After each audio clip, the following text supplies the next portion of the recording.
আমি মোহাম্মদ আব্দুস সালাম, প্রিয় শাহজাদপুরবাসী।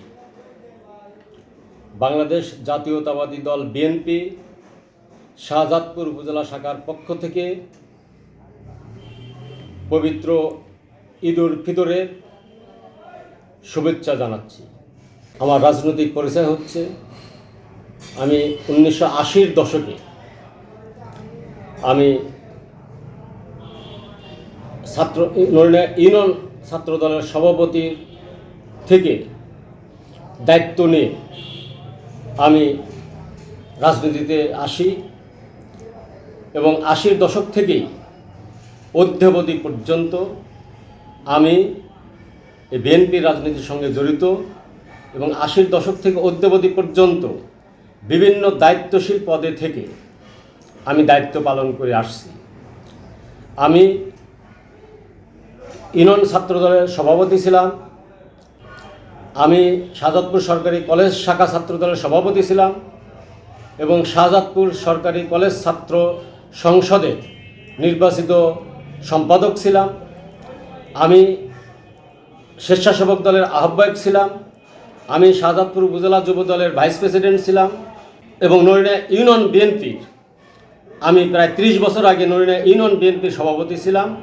তারপরে শাহজাদপুর উপজেলা বিএনপির সহ সাংগঠনিক হিসেবে দায়িত্ব পালন করি এবং সদ্য বিলুপ্ত কমিটির আমি শাহজাদপুর উপজেলা শাখার যুগ্ম সাধারণ সম্পাদক হিসেবে দায়িত্ব পালন করে এসেছি। আমি কখনো রাজনীতি নামে আমি কোনো অপব্যাখ্যা কি অপতৎপরতা কি সন্ত্রাসী কায়দায় রাজনীতি আমি এটা কখনো করিনি। আমি সবসময় রাজনীতির যে ভদ্রতা নর্মতা, আমি ভদ্রতা নর্মতার সঙ্গেই আমি রাজনীতি করে এসেছি। আমার রাজনীতির জীবনে আমি কখনো কোনো অন্যায়কে প্রশ্রয় দিইনি এবং অন্যায়ের বিপক্ষে সবসময় সোচ্চার ছিলাম এবং ভবিষ্যতেও অন্যায়ের বিরুদ্ধে সোচ্চার থেকেই আমি আমার রাজনীতির কার্যক্রম চালিয়ে যাব ইনশাআল্লাহ। আমি প্রাইমারি স্কুল আমি কিরণবালা স্কুলের ছাত্র ছিলাম এবং পাইলট হাই স্কুলের আমি ছাত্র ছিলাম।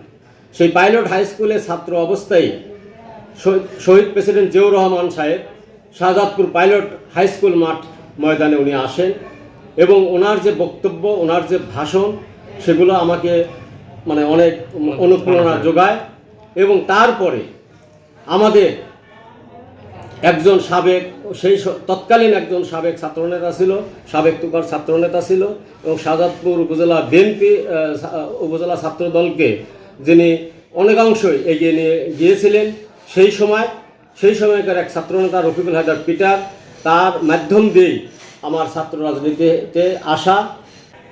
আমাদের এলাকায় বাচামারা সরকারি প্রাথমিক বিদ্যালয় একটি আছে, আপনারা যেটা জানেন, সেই বাচামারা সরকারি প্রাথমিক বিদ্যালয়ের প্রতিষ্ঠাতা ছিলাম আমি প্রতিষ্ঠিত করেছিলাম এবং বিভিন্ন স্কুল কলেজ মাদ্রাসা বিভিন্ন উন্নয়নের জন্য আমি কাজ করে আসছি। তো আগামী দিনে আমার যে দাবি, যে শাহজাদপুরের একটি ভালো নেতা দরকার ছিল। শাহজাদপুরে রাজনীতিতে আমাদের অভিভাবকহীন ছিলাম আমরা। তা আমাদের একজন অভিভাবক আমরা পেয়েছি, ডক্টর এম এ মোহিত সাহেব।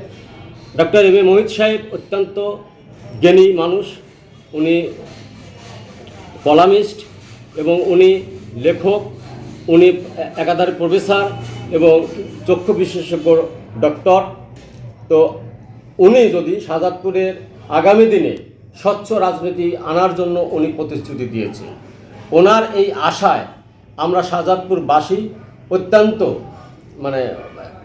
উনি যে আমাদেরকে আশা দিয়েছেন, সেই আশার যেন প্রতিফলন আমরা ঘটাতে পারি, আমরা সেই উদ্দেশ্যেই আগামী দিনে ডক্টর এম এ মোহিত সাহেবের হাতকে আমরা শক্তিশালী করতে চাই।